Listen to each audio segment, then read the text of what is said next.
You like corn? Well, the Phillies are going to be up to their ears in corn tonight. Let's hope it results in some freaking offense. PHLY Phillies podcast coming up next.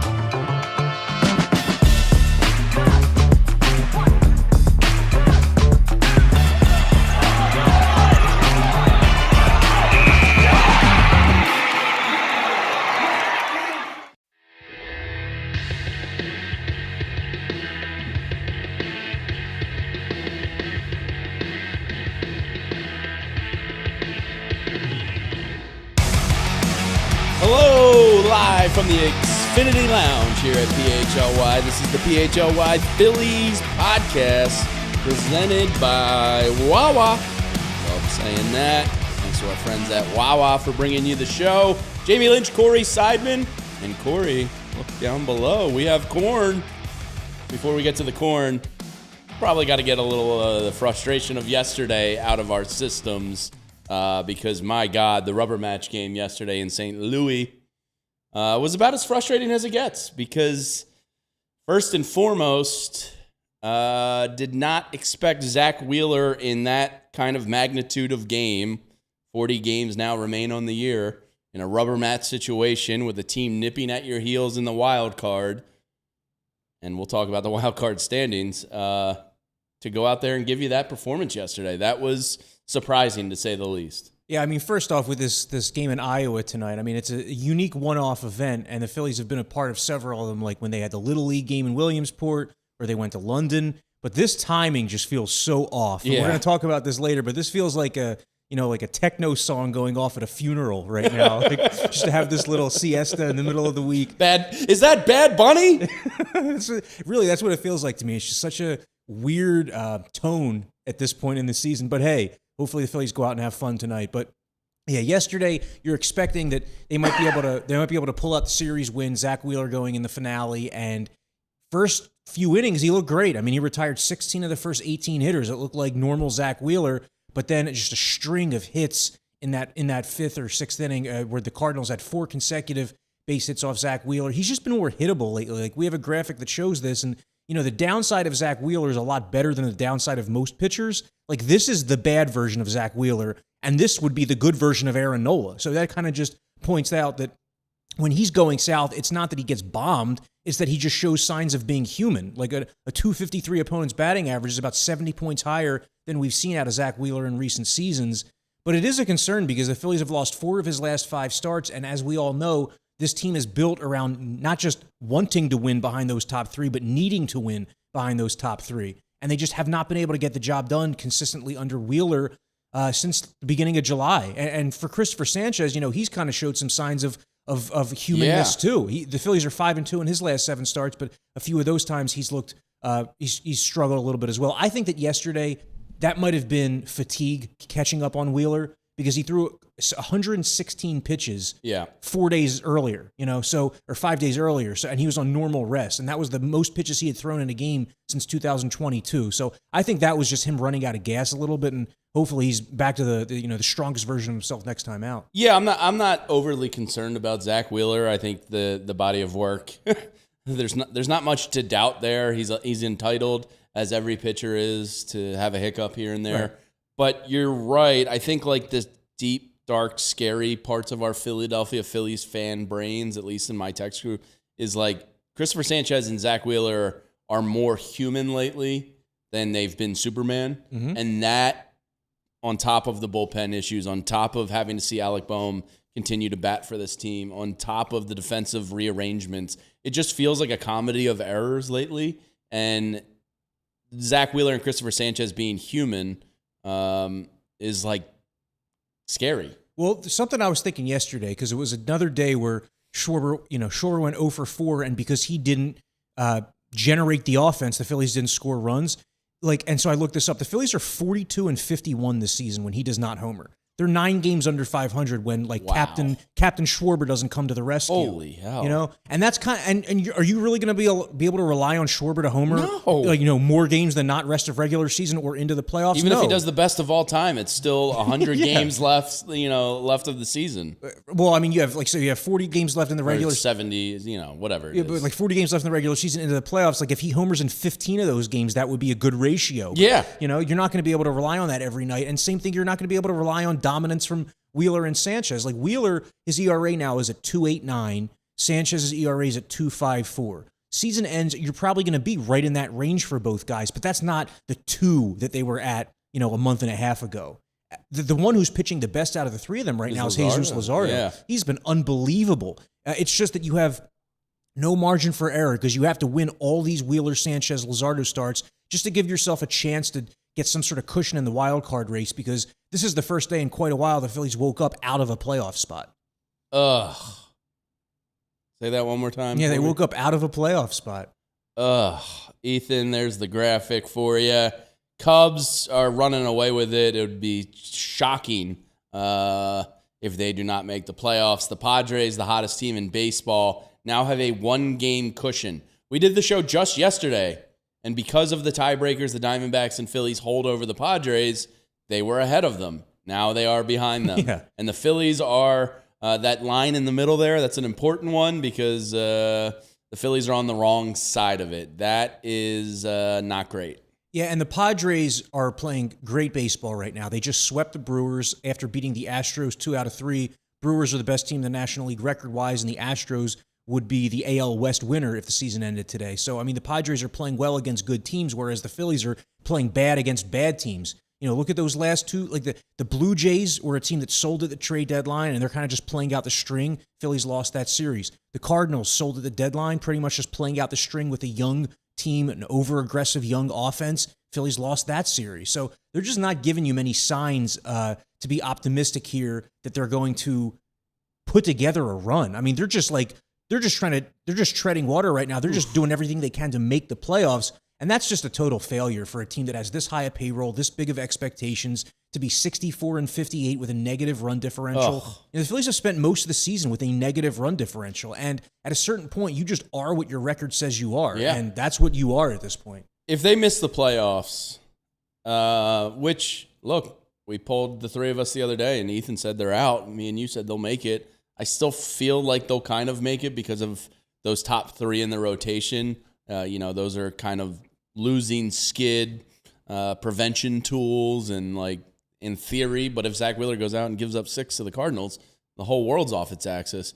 If they don't make the playoffs, Corey, how much change has to happen down there?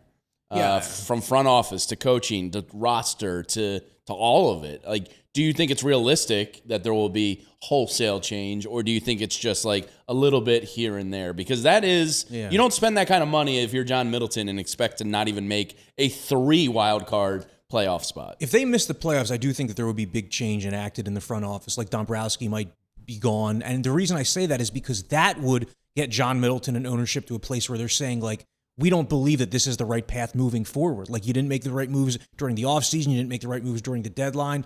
And this just doesn't strike me as a team that's moving in the right direction from the play on the field to the decisions being made above the field. The other part of this, too, and when we're talking about whether or not they're going to make the playoffs, the Phillies have this long West Coast road trip coming up in 2 weeks. That West Coast road trip ends in Arizona. So they're going to be going to Arizona for the final 3 games where they're already tired. It's already the dog days, and it's the end of a West Coast trip. That's probably going to be their most important series of the rest of the season.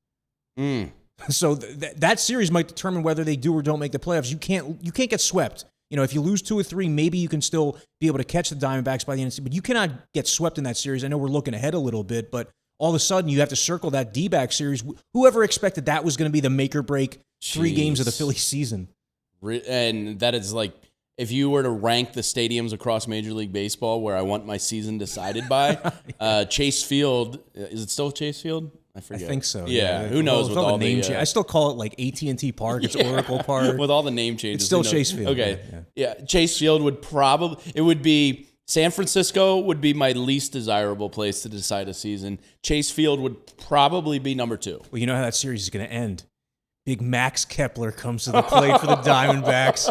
And we throw Paul Sewald out, and Kepler just hits one through the stadium and he roof. Celebrates by running into the pool, running through center field. And Garrett Stubbs, they panned to him in the dugout, and he's just crying. I'll still never forgive Garrett Stubbs for those comments, even though he says they were taken out of context. Don't. You're the last man on the roster. Don't ever give bulletin board material. Yeah, it's not great right now. And yesterday was a depressing finale in St. Louis. Don Mattingly after the game, Corey said, "You got to flush it and move on." I mean, cool. Of course, it's what athletes say. Of course, Don. What else are you gonna do? And we got to turn the page, and we got to be better. What is an athlete supposed to say when things are going wrong? It's not like the Phillies are trying to be a bad offense or a bad bullpen. It's just the way it's going right now. But what also was just striking yesterday, the Phillies offense completely went to sleep in the middle of that game. They scored the one run early. It was a Rise and Harper. Who had back-to-back doubles, and that was it the rest of the game. Yeah. And then, Wheeler gives up the runs in the middle of the game. You're thinking, okay, maybe you'll be able to chip away. But no, there's just 1, 2, 3, 1, 2, 3, 1, 2, 3. Phillies have so many guys in this lineup who are just not doing their job.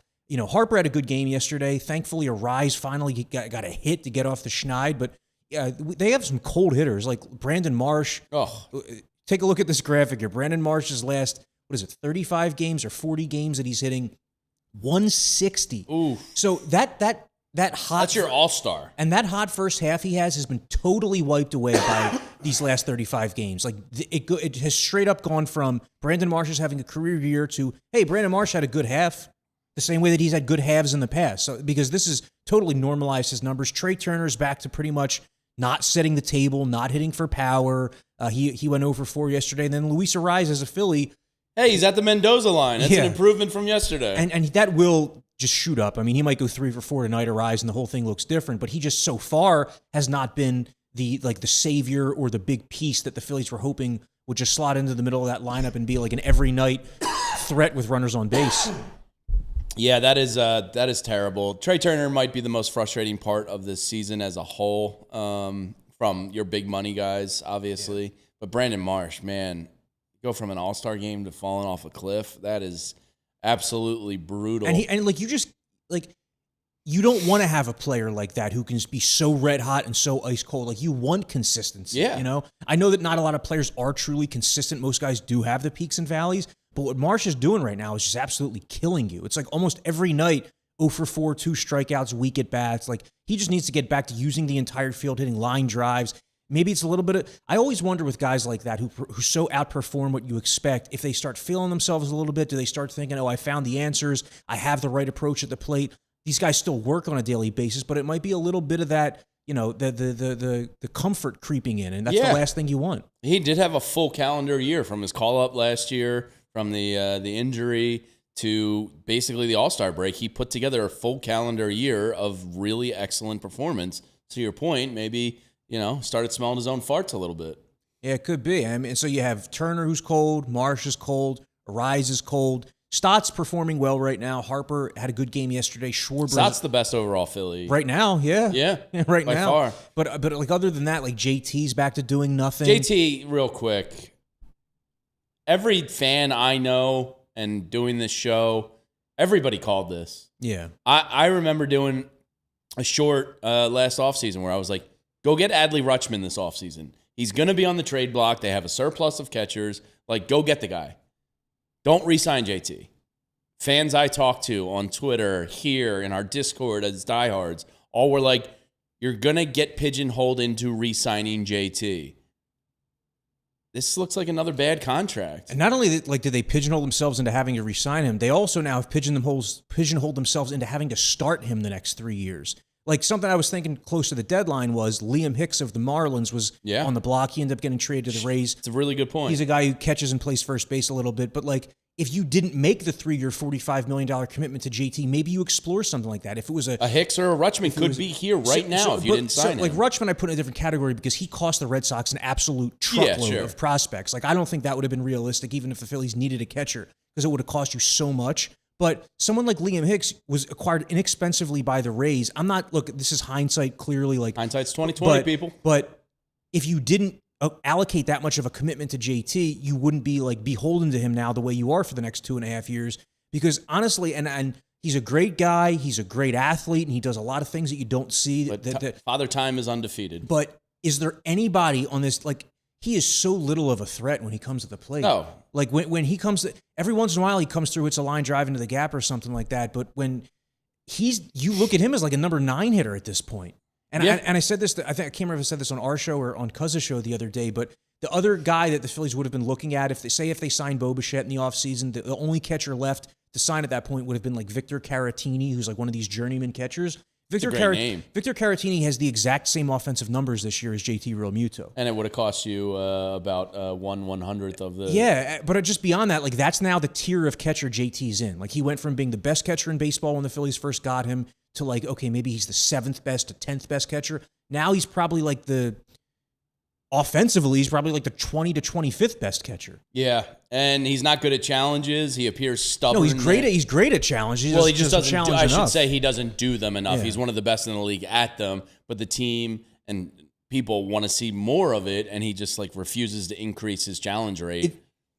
Sorry to interrupt you, but it's just very interesting to me the way different teams use the challenge. Like, different teams have different strategies. Some teams don't use them at all early because they're of the mindset that we want to keep them all late, right? The Phillies clearly seem like what their strategy is Bryce Harper can challenge whenever he wants, Kyle Schwarber can challenge whenever he wants, and other than that, guys have to pick and choose. Because like Marsh has barely challenged this season, Stott has not challenged a lot this season, JT's been very hesitant behind the plate, and Harper a lot of the times, and Schwarber, are challenging when it's a borderline pitch that they're not certain of, but it almost seems like pride of like, okay, that was a close pitch and I took it and I just struck out looking, I'm going to challenge it, and they lose the challenge. Yeah. You know, like, you need to be more strategic about this. It can't just be, okay, because you're the best player on the team, you have carte blanche and everybody else has to fall in line. Like, it should be about what is the best use of the challenge in game theory and like the strategy of the game and in terms of the pitch that's thrown. Yeah. AC Phila has a comment, Ethan, if you can just scroll up there slightly. He said there's no rule from basically preventing the team from going to get a new catcher.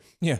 But I mean, the Phillies don't do that. But the problem is, like, when you look at this, you could say the same thing about shortstop. You could say the same thing. Like, they have a lot of sunk cost on this team. And unfortunately, businesses have to eat sunk costs. Yeah. Yes, they could go get somebody, but how much resource allocation are you going to give the catcher position? And if you look at what the Phillies have done in recent years, they haven't like admitted the sunk cost until the final year of the deal. They could have admitted the Nick Castellanos mistake far earlier than they did, or the Taijuan Walker mistake. The JT thing, they might do it in the middle of year 3 of the deal, but they're not going to do it to begin next season. He's their catcher. He will be their catcher in 2027, and he still does give you a lot. I'm not trying to make it seem like that it's all offense and that because JT doesn't hit anymore that he doesn't provide value. It's just that he's not a semblance of the player that he once was, and you can't bat him 5th anymore. The Phillies are doing that because they have no other right-handed option. And that highlights it even more. By the way, another sunk cost they didn't admit until the end is Alec Bohm. They still haven't admitted that as a sunk cost. Can they admit that, please? If you look at the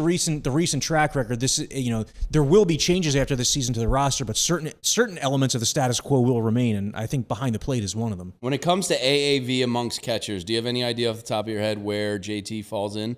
With the 15 a year? Mm-hmm. Like 6th, maybe? Second? Really? Behind the big dumper. The big dumper is 17.5. Will Smith is 14. And this is just AAV, not length of the contract and all that. Will Smith is 14. Salvador Perez, who's an ageless wonder, he's like 33 and still hitting bombs, is 12.5. Sean Murphy, 12.1. Alejandro Kirk, 11.6. So that's bad. This is a horrendous contract for the Phillies. I mean, it's a 3-year deal, so it's not like it's going to cripple you for years and years. But like when you said that, I'm thinking off the top of my head, well, Salvador Perez has got to make more than that per year. Nope. No, he's at 2 years, $25 million. Like that's the going. And how many home runs does he have this year? And Salvador Perez is a franchise legend for the Royals, who might be a Hall of Famer. He probably is. And he's on a 2-year, $25 million contract. He has 16 home runs this year. He's only batting .216. No, and he's not having a good year at all. But what I'm saying is still better than JT. What I'm saying though is that that's a guy who's the best, one of the best players in the history of that franchise, who might be a Hall of Famer, and even they didn't give him the career milestone contract. JT held the front office over a barrel and was like, I want 3 years. And basically, you're going to give it to me because you don't have anything else. And he wasn't wrong to do that, because if you're a player, you use your leverage. What you do. I'm always in favor of players getting paid, but now we have to deal with the reality of an overpaid catcher. That's not who he was, and everybody kind of knew it was going to come. Yeah, and honestly, like referring to sunk costs, most of this entire roster is a sunk cost at this point. Like, I would consider any team can get hot at the end and win the World Series. There was that Cardinals team that went 83-79 and won the World Series. Anything can happen. So maybe we all eat crow a few months from now. But the Phillies, like, to spend the money they spend to be 6 games over 500 with a -7 run differential and like 17 holes on your roster, that to me sounds like a sunk cost. Yeah. Well, Corey, don't you know they had the same record in 1980 and 2008 as they did 2 days ago? Yeah. So they're going to win the World Series. Sure. All right. On the other side, there is something cool happening tonight. Repeat after me. The Phillies will not ruin my Thursday night.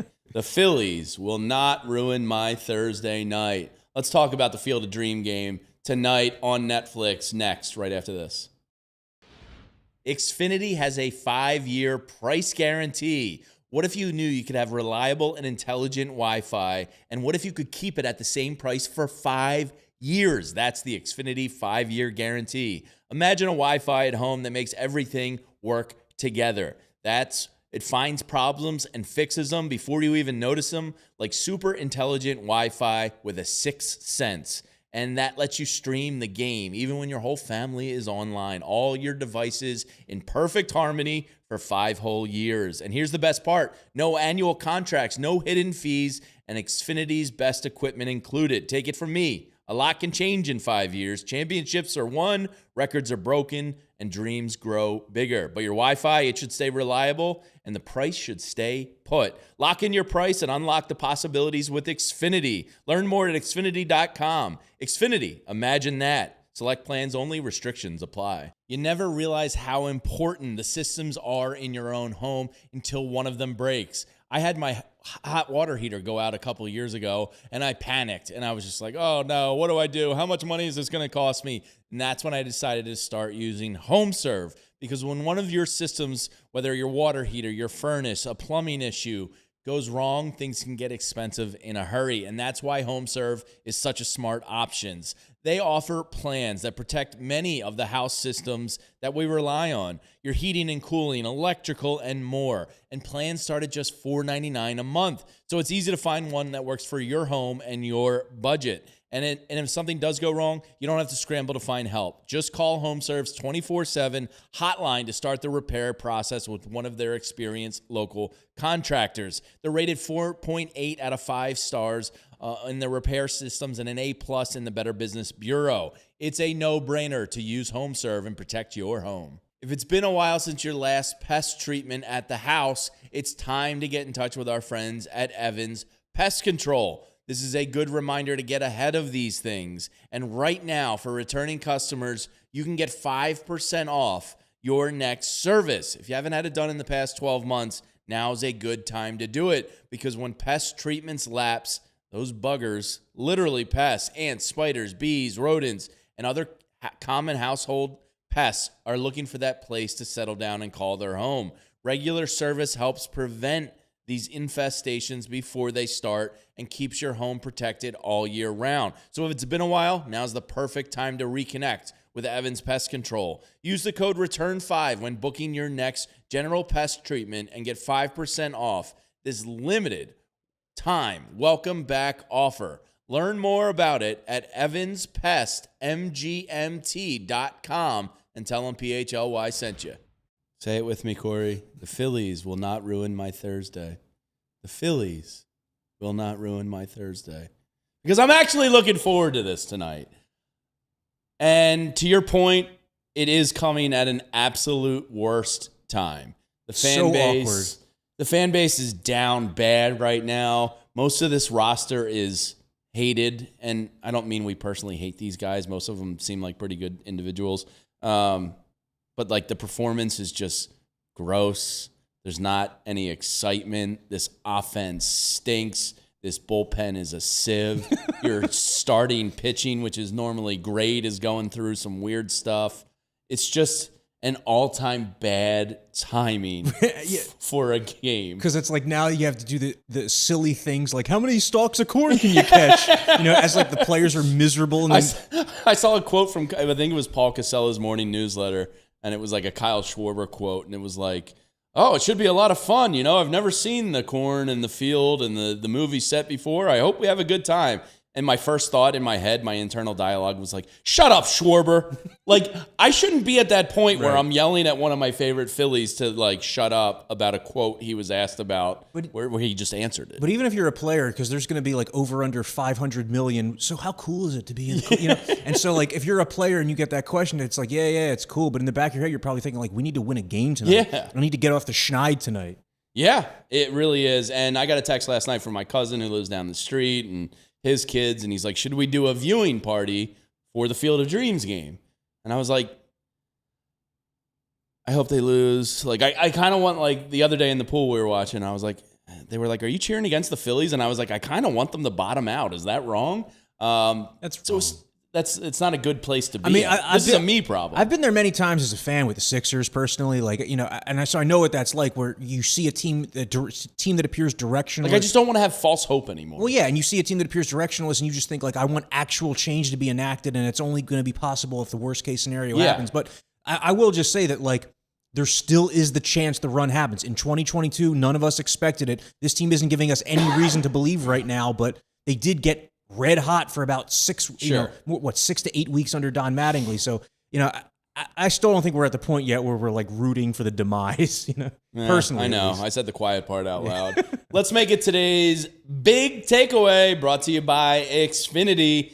I am trying to not, because the kids are coming over. I have my 3 nieces and nephews, my 2 girls. We're going to cook some hot dogs on the grill and try to make, like, a little bit of an event out of it. I am looking forward to the game. The wooden scoreboard in right field, the corn stalks, all of it. The uniforms, the pregame pageantry, all the dumb bleep that's leading up to the game, I think is going to be cool. And I want to watch it, and I want to enjoy it, and I don't want this current Phillies situation to ruin this night for me, because I have been looking forward to it. Can I tell you what I want tonight? I want Bryce Harper to DH. I don't want him in right field in a ballpark he's never played in that might not be in, like, peak conditions. Bryce Harper appeared to ding himself late in yesterday's game. Looked like he might have aggravated the knee soreness, and he told reporters after the game that he was fine, no big deal, that the reaction was more so to him having not hit a pitch that he felt like he could have hit earlier in the at-bat. But this strikes me as nobody wanting to admit fault.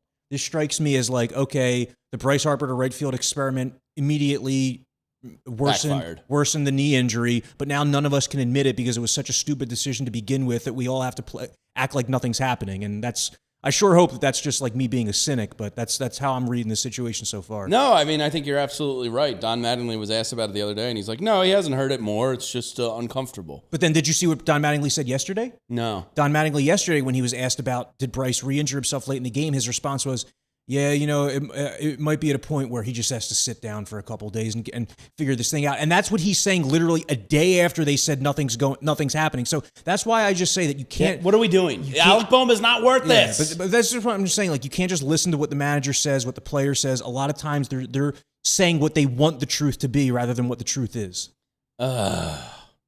But yes, I would like to see Bryce DH. Hopefully, I'm just being melodramatic here, and Harper, his knee is actually fine. He's going to be able to play his way through this. But this strikes me as a completely disastrous decision that nobody's willing to admit was a disaster, and they're going to continue to throw him out there in right field because, like, they don't want egg on their face. Yeah, and look, the Phillies not making the playoffs could lead to Dombrowski. Possibly him and John Middleton appear pretty buddy-buddy. But if Bryce Harper, like, misses time or this knee injury becomes a bigger thing in these next 40 games, like that deserves, real scrutiny. For sure. And, like, I know that we've talked the Alec Bohm thing to death. Like, why did you move Harper to right field just to make room for Bohm at first base? I'm sure that from a Phillies perspective, their thinking was, even if we do plan to get Bohm out of the lineup at some point, we can't do that right now. Let's at least try this first rather than, like, shift him completely to the bench. And if this doesn't work out, we can always do that. But can you do that as the second option, as the plan B? Because now you've already moved Harper to right field,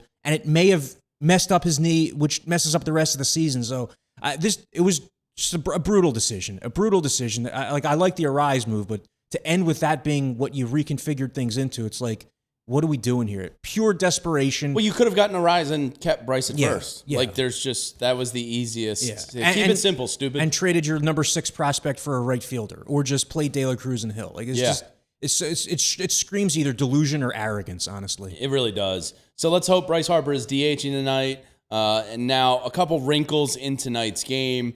They are allowed to add a additional player to the roster, but it cannot be a pitcher, which I find odd. Like, if you're allowing teams to add an extra player for this game, why can't it be a pitcher? The only thing I can think of with that is that maybe MLB feels like it would give a team an unfair advantage in the next series, or But isn't that kind of the point of having this like off the beaten path? I guess. Also, the 27th man barely ever even comes into play. So Destiny LaGuardo put this out earlier. I have it here in my run of show somewhere. The 40-man roster of the people available that could be called up tonight, to your point, is not going to see any action anyway. I guess it's a cool experience for the kid to go see the Hall of Fame game and all of that. But Gabriel Rincones Jr., Reyes, and Kemp are all in the lineup today for Lehigh Valley. The only other person on the 40-man is Cameron Misner, who's not in the lineup today. So I assume he's getting the call to Iowa, but what the hell does that do for the Phillies? No, it doesn't do anything. I mean, maybe a late game defensive replacement or pinch runner, but it really doesn't change anything. Yeah, it's weird. It's a weird rule to not allow it to be a pitcher. The only thing that would make sense to me for making a team go to Dyersville, Iowa, is to allow them an extra arm to get a break somewhere. I don't really even understand why you need an extra guy. I don't get it at all, anyway, to be either. frank. It's one game. It's not like it's a double header where you need. You have the Friday off day. I don't get it at all. So that's one wrinkle of the game tonight. The other wrinkle, Corey, is no ABS tonight. We talked about the Phillies. Bryce Harper is just brutal at challenges. JT Realmuto is good at challenges, doesn't do it very often. As a team, the Phillies don't really do it as much as maybe they should. Aaron Nola is a guy that we talked about the first 2-3 months of the season. Did ABS actually hurt him as a guy that nibbles around the edges? So Aaron Nola gets to start tonight with no ABS. Do you think it benefits him? It all depends on the home plate umpire. If it's somebody who has a slightly loose strike zone that isn't going to be overturned, then maybe. But if that's the case, it could also help Taj Bradley and hurt the Phillies' offense as well. But I do think that Nola should benefit from there being no ABS. It would be awesome if there was no pitch clock for him too. Yeah. The uniforms tonight, they're pretty cool. Yeah, I kind of like them. We have a photo of them here. Young Ethan Hartland behind the scenes will show you. I like them. They're very throwback and nostalgia, old school feeling. The Twins doesn't look that different to me. Look at those two Phillies right there. Yeah. Black Mamba, send your man to the Phillies. Damn it. When's he expected back? I'm not sure, but he's not playing now. Yeah.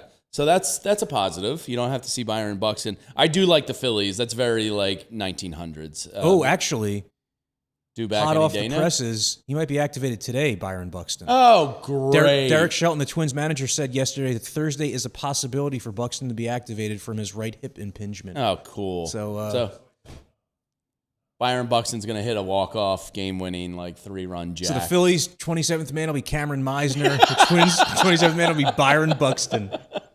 Cool.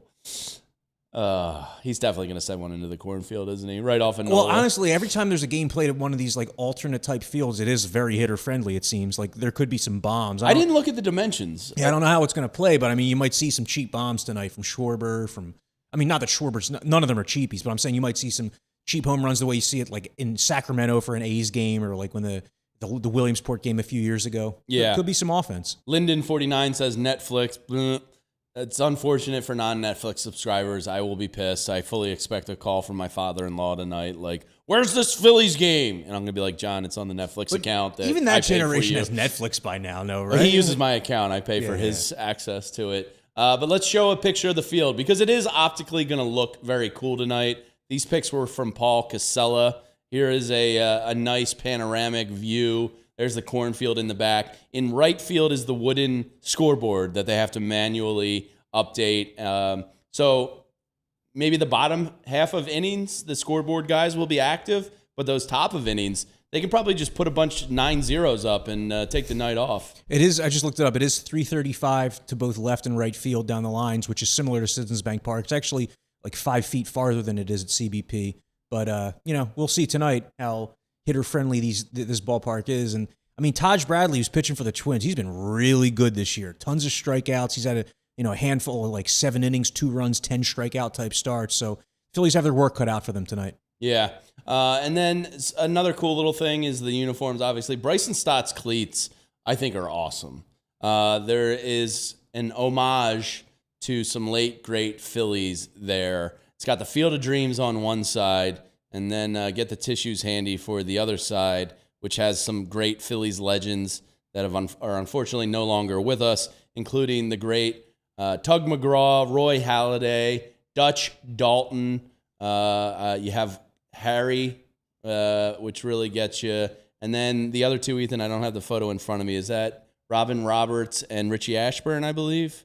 I think those are the other two. Yes, Robin Roberts and Richie Ashburn. That is a really cool cleat. That is awesome. I hope maybe that goes up to Cooperstown or something to put on display. Kudos to Bryson Stott, the best offensive Philly right now. So a lot of cool stuff. It's kind of pomps and circumstance and a lot of theatrics tonight, but I am looking forward to watching it tonight. Please, Phillies, maybe win. I mean, hey, if they give you a 7-2 win tonight, it would at least be like a little aside in the middle of the season where things are going poorly and you have one night where like there's not so much seriousness out there. Because this is all about like, it is, I feel like so corny saying it's all about the kids. Yeah, but it is. Yeah. I mean, that's what we're trying to do at our house is like not care about the results from one game and just like be like, look how cool this is. And the house from the movie is right there. It's very cool. I wonder if Kevin Costner will be there. Yeah. He was at the Yankees game. He'll probably be there. You got. I would think so. Yeah, if you're Netflix, you got silly money. Fly Costner. James Earl Jones passed away a few years ago, didn't he? Yeah. All right. That would be very cool. And there's your upcoming starters, Nola, and then you get Luzardo on Saturday. The Phillies are flying right to Minnesota after the game tonight. They're not staying in Dyersville, Iowa. I don't think there's any Four Seasons in Dyersville. So they will be going right. Probably not even any late night Uber Eats in Dyersville. There might be maybe a Waffle House. No, I guess that's not really too Midwesty. Maybe there's something. And then Painter. We'll talk about Painter on the other side. And we also want to have a little levity and a little break. Talk about some fictional baseball movie characters that maybe could help this Phillies team out right now. I like that. We'll see. Football is almost back. It's almost week 1, and you could win big money with Splash Sports and All City's $500,000 Survivor Contest. We all know how Survivor contests work. You pick a winner straight up each week, can't use the same team twice, and avoid getting eliminated. This contest has a $500,000 guaranteed payout. Let me say that again, a $500,000 guaranteed payout. Sign up today so you're ready for week 1. Just go to allphly.com/survivor. $500,000 up for grabs. So enter today at allphly.com/survivor. That's allphly.com/survivor. Sponsored by Splash Sports. Paid partnership. Skill-based contest, not sports betting. Open to U.S. residents 18+. Void where prohibited. Entry fee $25. Rules at splashsports.com/allcity. Parks Casino. It's my casino of choice because it's right there off Street Road in Ben Salem. It's a great night out for headline entertainment and award-winning dining. Make the night complete and stay at the beautiful new Parks View Hotel, which is just steps away from the Parks Casino and offers a shuttle service. Just announced, we have some great shows coming up. Comedian Ben Bankus coming up on August 22nd. Magician Michael Carbonaro on September 19th. Tickets still available for these headliners at Parks Casino. The Excite Center is magnificent. George Thorogood and the Destroyers coming to town August 28th. Sebastian Bach with special guest Steven Adler from Guns N' Roses on October 23rd. Just head to parkscasino.com to buy tickets. You must be 21 or older. Gambling problem? Call 1-800-GAMBLER and make it a great date night and stop by one of the terrific restaurants that Parks Casino has. Build it, the Phillies offense won't suck. If you build it, the Phillies offense won't suck. All right, off of Field of Dreams, I texted you guys this morning. I said, think of your best fictional baseball characters that could improve this Phillies club right now. Because I think there's an obvious answer out there. I don't want to steal it from anybody. That would help the most. He's not my guy because I was torn between two, and they're from the same movie. I ended up going with Pedro Serrano because they need a right-handed power bat. Yeah. If they can give him some protection in the lineup and, not throw him any curveballs, he's perfect for this team. You just got to hit the heater, Pedro. And then you have some sacrifices in the locker room, maybe get some of the bad juju out of there. Maybe he'll sacrifice Bohm and get the vibes clean again.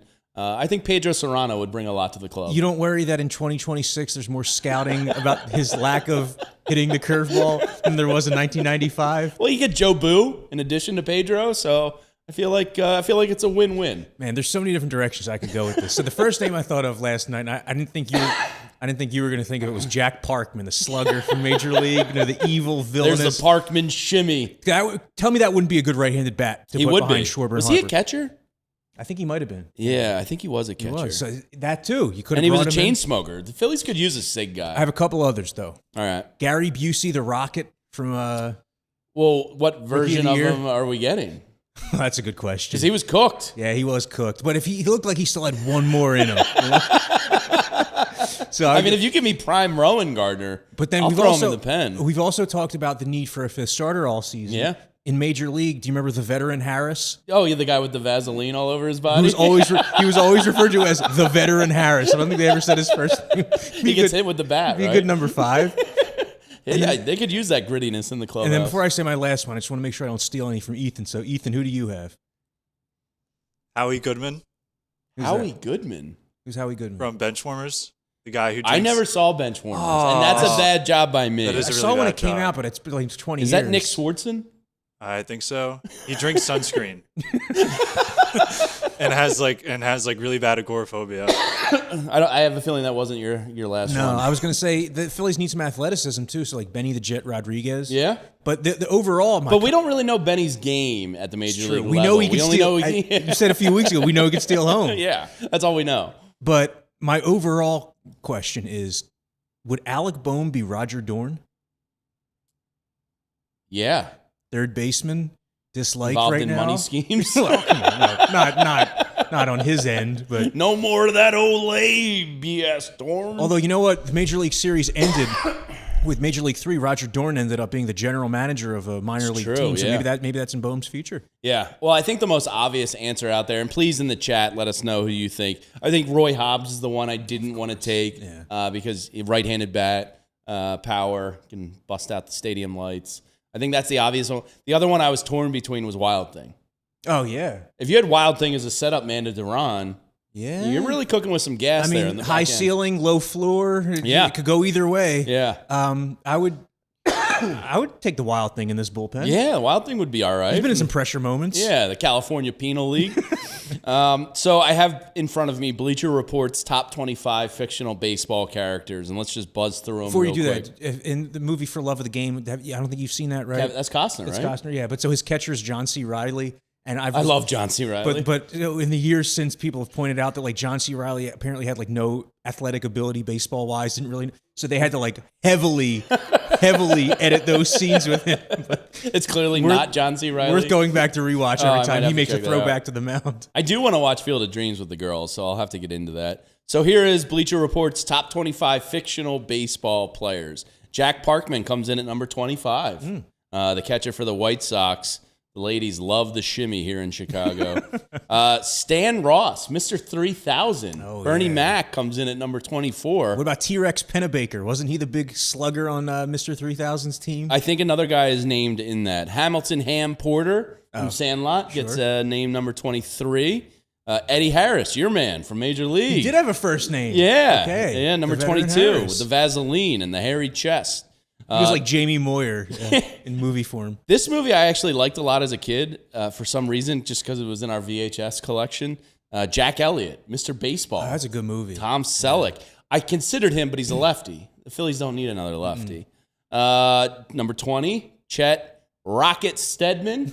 Chet Stedman. Who steals Mrs. That Rowan is such Gardner. a baseball movie named Chet Stedman. Here you go. T-Rex Pennebaker, number 19 from Mr. 3000. I don't remember that movie well enough to know if he was right or left. I remember he was hitting 50 bombs, though, and he didn't want to take Mr. 3000's advice. He knew it all, that T-Rex. Number 18 was Billy Downtown Anderson Oh from my Major God, I League can't- back to the minors. It's fun. So my brother and I, it's like once a week we text each other a line from Major League 3 because it's one of those movies that was so bad that it's good. Yeah. And Billy Downtown Anderson was Walton Goggins. That was like his first movie role. That's Walton Goggins? And he's like a big star now, you know. It's huge. So he's one of those guys that like we knew him back then, you know. But wow. the big line in that movie that we always recite to each other is that like he gets benched because they ask him to lay down a bunt and he swings away. And when they bench him, he goes, "But I have 5 hits in my last 12 at bats." And it's like, it's not like out of the norm. Guys do that all the time in a 3-game series. The Question, 1998. Great one with Kenny Powers. One of my favorite all-time shows. Anything Danny McBride does is great. Billy Chappell, for Love of the Game, comes in at number 17. Was he an all-time great in that movie? Yeah, he was, and he had barely any bullets left in that right shoulder, but He was like the Rocket. He gave it his all at Yankee Stadium on that one final fateful day with Vince Scully announcing. Mel Clark, Angels in the Outfield. This is one I don't remember Angels in the Outfield. We recently watched it with the girls because we're kind of doing like, they're at the age now where we can start to watch some of the movies we watched as kids. And it's pretty sappy. I don't really remember Mel Clark in it, though. Christopher Lloyd, no, I don't remember which one. Andy Kaufman, whatever. This one, a dark movie, The Fan. Yeah. Bobby Rayburn, who was played by Wesley Snipes, comes in at number 15. Isn't Kruk in The Fan? I think you're right. Yeah. It's a stalker movie. Yeah, Robert De Niro's the stalker of Bobby Rayburn. There were a lot of those movies made in like the mid to late 90s that just had crazy off-the-wall plots like that, man. But just like that elevator pitch, hell yeah, I'm going to go watch that movie. Yeah, I'm going to watch Robert De Niro stalk a Major League Baseball That player. is very, very unloosely based on Barry Bonds, like very clearly Yeah, Barry so- Bonds. Looking at the picture. And I tried to look up Bobby Rayburn's stats, and it only gave you the stats in the movie. He wasn't very good. No? I guess because he was getting stalked and maybe it was affecting his play. I don't know, but he was not a. I think he had 3 home runs over 21 games, like a low 200s average. His on base was like, sub 350. So it would be like somebody stalking like Edmundo Sosa. I think the premise of the movie was he was like a great, started getting stalked and was struggling with the between the ears nonsense of Happens that. all the time. Yeah. Number 14, Moonlight Graham from Field of Dreams. Number 13, Mickey Dominguez, a.k.a. Freddie Prinze Jr. Or no, was that Wilder Valderrama? It had to have been Valderrama in Summer Catch. Okay. Yeah. All I remember from that movie is Jessica Biel. Oh, that's not all anybody remembers from that movie. Let's get a thumbs up for Jessica Biel. Number 12, Roger Dorn comes in. Dorn! That was a great character. There was a kid in my gym class in high school. His last name was Corn, and I would always be like, Corn! He didn't understand what it was from. Number 11, I thought a little disrespected here. Willie Mays Hayes. Number 11. Yeah. It's probably because they had to recast him in the second movie. Number 10, Ryan Dunn from Summer Catch. I think he ends up getting drafted by the Phillies. He does, because at the end of the movie, you see a scoreboard, and it says like Doug Glanville, Ricky LeDay. Ryan Dunn and Jessica Biel. Number 9, Bingo Long from the Bingo Long Traveling All-Stars and Motor Kings. Never saw that. I think that's the Richard Pryor movie, if I'm not mistaken. I could be wrong on that one. Number 8, Nuke LaLoosh. Oh, the great. From Bull Durham. I will admit my Bull Durham viewing total in life is very low. Yeah, I've seen it a few times. It's a good movie for sure. Nuke LaLoosh, though, I mean, that would have been a prospect the Phillies could have dangled at the deadline. Big strikeouts, unproven. Yeah. Susan Sarandon. Number 7, Pedro Serrano. My guy comes in at number 7. Number 6, one of yours, Benny the Jet Rodriguez. There you go. Number 5, Jake Taylor. Right. I mean, he was kind of Darren Dalton, wasn't he? Oh, who, Tom Berenger? Yeah, Jake. Well, just Jake Taylor in general. Yeah, the yeah. bad knees, Oh, yeah, totally. gritting it out. You know, he just reminded me of Dutch. Number 4, Steve Nebraska from the Scout. This is a good one. I had to consider him. He threw a perfect game in Game 1 of the World Series. 27 up, 27 down. Sure he did. Yeah. And then apparently Bleacher Report points out that you never find out who actually wins the game in the movie. It's They not only about show that. you Game 1 and then it ends. Just about his personal journey. Number 3, Crash Davis from Bull Durham. And then number 2 is Rick the Wild Thing Vaughn.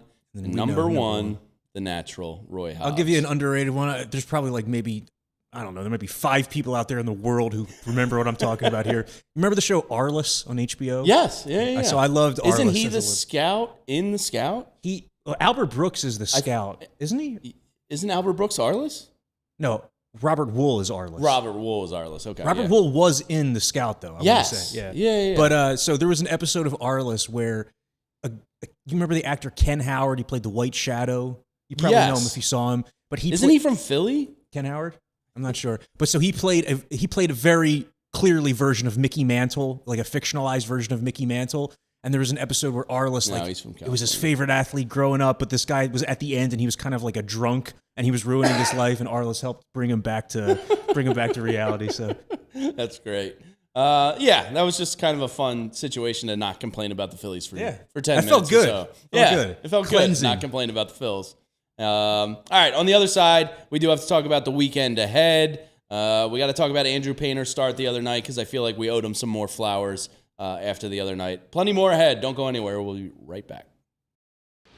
Back to school season is here. It's right around the corner. Summer's winding down, and if you've got kids, you know the drill. New backpacks, new school supplies, filling up the tanks for practices, games, and everything in between. It all adds up quick. That's why I like the Everyday Elite Visa card from TrueMark Credit Union. It rewards the everyday spending you're already doing with up to 4% cash back on eligible purchases. And for a limited time, new cardholders can get a 0% introductory APR on purchases for the first 12 months, then 17.99% APR after that. That's a win before the season even starts. Apply today at TrueMark.com or visit any of the 24 area TrueMark Credit Union locations.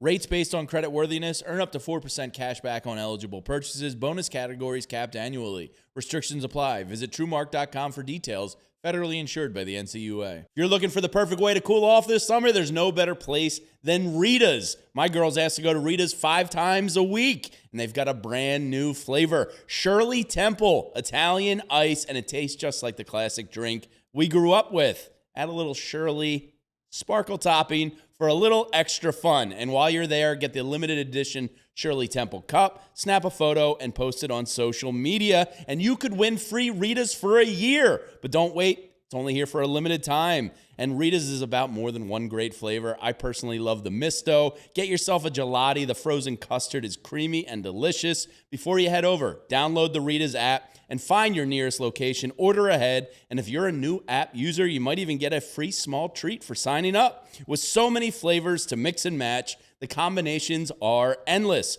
So treat yourself to a scoop of happiness this summer. Rita's Ice, custard, happiness. Be cool. Go to Rita's. I agree, patio furniture. Henry Rowan-Gardner not making that list is... I mean, how does Chet Steadman make it ahead of Rowan-Gardner? Could it be just like child workplace laws? Oh, you think it was child labor laws? But then like that Bleacher Report article, it's not like they're too worried about that. And holy ass, good observation. Maybe Alvarado just needs glasses. Could you imagine? With a skull and crossbones right in the middle. A few years ago, Max Muncy on the Dodgers, I think he got LASIK or they gave him new contacts, and all of a sudden he went from like stinking to being good. So maybe that's the case. Try it. At this point, try anything. Yeah, give everybody glasses. Pitch the ball like Rick Barry, underhand to the plate. Like, do anything. We're desperate here. Try anything. All right. Let's start with Andrew Painter because we kind of got to him in extra innings yesterday. How much confidence does one start give you for the remainder of the 40 games? And then potentially, look, he could be a bullpen piece if things go well over these next. I don't think so. No, I don't think they're going to mess with him at this point just because of how his season has gone. Like, even though they need help in the bullpen. What if the bullpen gets worse? I mean, even if they need help in the bullpen, I just don't think they're going to do that with him. But it hasn't just been one start. I mean, it's been 2 starts. Like, true. He's made a couple in a row that have been good. There are actually tangible things that we're seeing that are different from Andrew Painter than earlier in the season. His fastball looks way better, way more late life. The spin rate on it is probably up. He's actually missing bats with his fastball, which if you go back to early in the season, he couldn't miss a bat. There were starts that he had 0 swings and misses with his heater, and guys were either completely laying off them or fouling them off or putting them in play and doing damage against his fastball, which now it looks like he has more confidence in. And the other thing with Painter is that he's throwing this changeup now instead of the splitter. I'm sure you've heard the Phillies announcers talk about how the methodology, the thinking there was that Painter, when he was focusing on the splitter grip, it was affecting his grip on his other pitches. It was also maybe easy for the other team to detect when he was going to that grip in his glove before throwing the pitch. So that changeups also should make him better against lefties. So now you're starting to see signs that maybe this guy's able to stick in a big league rotation. Is he going to make good on his ceiling and all the expectations of being a mid-first round pick? Maybe, maybe not, but at least now he looks like somebody you can put at the back of your rotation. Yeah, and this is good if there is a season next year. You want to see him finish the season strong, so you at least have some confidence there that you can pencil him in and know somewhat of what to expect and hopefully improve upon. And at least that move of not going out and getting a fifth starter, at least if Andrew Painter can do this the rest of the season, it justifies that move, and it makes that not be as much of a disaster as it looked. There's still problems you have with the trade deadline, but that is one decision because also think about this. If they traded Andrew Painter and then he started doing this for another team on top of what's going on with the Phillies, think of how apoplectic this fan base would be. Oh, my God, that would be bad. You mentioned Max Muncy a minute ago. Baseball oddities last night, and we want to talk about the rule change that you witnessed live the other night, and you texted Ethan and I like right away about it. But last night on the mound versus Max Muncy, a pitcher, was it the Blue Jays? No, who was it? I texted you guys earlier. Oh, Dodgers Royals? It was Royals. Yeah. The pitcher he lifts his leg and does a pump fake. He's kind of like a little bit of a sidewinder pitcher. Yeah. And he does like a pump fake, and Muncy gets ready in his stance to attempt to hit, and then the pitcher follows through like five. It was literally like a pump fake in the middle of his delivery. I've never seen anything like it. Nah, neither have I. And if you want to take a look at it, just maybe search for it on Twitter. But Corey, how's that legal? Yeah, I don't think it is. That pitcher, by the way, that pitcher Jose Cuas was with the Phillies in spring training last year. He's was he really? Yeah, he was one of the relievers who was like in the mix for their final bullpen job. But that seems like the kind of thing that the league is going to come down upon and say, yeah, you can't do that. That was bizarre. I remember when I was in Little League, there was this kid, Brandon, who pitched for... Was Brandon a viewer? I don't think Brandon, so. He like and subscribe to the channel. He went down the wrong path in life. I don't think he's sitting around watching this show. But I remember he did that. He had like this fancy wind-up where he would stutter and do like a shimmy shake. And I remember his coach would always say, yeah, Brandon, do your fancy thing. Do your fancy thing. And like the other team were like, that's not fair. You can't be doing that. And finally the umpire stopped him from doing it. So maybe they'll do it to Jose Cuas too. That was a bizarre situation because Max Muncy kind of looked... Like afterwards, they panned to him and fans like behind home plate, and everybody's just like, "What the bleep was that?" And then you have that pitcher on the Mets from last week, the guy Jans, who does the jump. And did you see him getting mocked by Jose Ramirez? Oh, really? Jose Ramirez was mocking him in the dugout. Good. Because you can't. He's going to get a teammate hit. Yeah, and some people came away with that, and they still said like, "Let the kids play." That is not a let the kids play thing, man. That's not a bat flip. Flip a bat, but like, you're on the mound. How far are we from seeing like a shortstop do that after making a nice play? Yeah, like come on. I sound like such an old man. But honestly, like 20 years from now, you might see, you know how guys celebrate every sack? They didn't used to celebrate every sack in 1995. Yeah. And then that just became a thing that if you get a sack, you celebrate. It could be 20 years from now, if you make a nice play in the field, you jump up and down like that. Maybe. Until you get a teammate hit and the locker room comes to you and says, hey, stop that. Yeah, really. Corey, you noticed it live watching the game the other night because you're a baseball sicko and watch more games than anybody I know. You texted us in the moment. I just saw something happen in the Red Sox-Blue Jays game that I don't think 99.5% of baseball fans realize is even a rule. Yeah. And baseball is one of the beautiful things about baseball is you could watch a game and see something you've never seen before. That's true, though. It comes up all the time. Yeah. This was an instance about it. Explain it to the people. Yeah, so like, I mean, a lot of people did talk about this that night into the next day because it was such a quirky rule that people didn't know about called the fourth out. But the play in that game was that the Red Sox had first and third. What made this so interesting was what preceded it. So what preceded it was runners were on first and third with nobody out, and there was a line shot to Vladimir Guerrero at first base that to the naked eye looked like a line drive that he caught, but it was a short hop. He fielded the ball and lobbed it over to second to get the force out at second, but everybody in the stadium thought that it was a line drive that he caught for a double play. When I say everybody in the stadium, both teams thought there were two outs. The scoreboard operator thought there were two outs and put two outs on the board, but there was only one out. Cedar Rafael is at the plate. He hits a fly ball to medium deep center field, which would be a sac fly, but everybody on both sides forgot there was only one out. So both runners, instead of tagging up, they went on contact. Okay, so then the fielding team, the guy catches the ball, and they end up doubling the runner off first base. But when they doubled the runner off first base, the runner from third counted. the runner from third who left early and scored, that run still counted because it was deemed that they got the double up at first base rather than third base, and the run scored before the double up at first base. I hope your eyes aren't glazing over listening to all this, but just like, I never realized that could be a thing. I didn't realize that it. you can leave a base early like that. I didn't realize tagging up was optional. Well, if there's In something, a way, if there's, it requires another out being made aside from that out, right? So the delay was crazy long. It was like 17 minutes. Both managers They had to were call the pissed. league. The umpires were like, we got to check with the league. That was on the this funniest one. part, is that the home plate umpire comes out and he says, here's what the way he did it was funny. He goes, okay, here's the deal. Like that's how it began, right? But then he said, we have to call the league for more word. Like, this isn't a case where they're going to New York for confirmation or to Overview, They were going to the league because we What's don't know the what the rule? rule is. Yeah, so you really will see something every day, every series you've never seen before. Yeah, that's a wild thing. I did not know the rule when you sent it, and then I saw it kind of spread like wildfire that night. Everybody started talking about it. I was like, wow, learn something new every day. Well, the funny thing, too, was that the pitcher and catcher also thought there were 2 outs. They're coming off the mound fist bumping each other, even though there's still live action. So it wasn't just the runners who forgot, it was everybody. That's crazy. All right, that's going to do it for us tonight. Thank you to Ethan Hartley behind the scenes producing today's show. Phillies are not going to ruin my Thursday. The Phillies will not ruin my Thursday. Everybody enjoy the Field of Dreams game tonight. It's going to look cool. We'll be back on Monday next week, and we'll recap the weekend in Minnesota. It's a big weekend. 40 games left. Every game matters. Minnesota's fighting for a playoff spot. The Phillies are fighting for a playoff spot. These are big games. So let's go, Phils. We'll see you on Monday. Have a great weekend, everyone. And everybody in the comment section, hit that thumbs up button before you get out of here. And have a great rest of the day. See ya. We all silly like the mayor.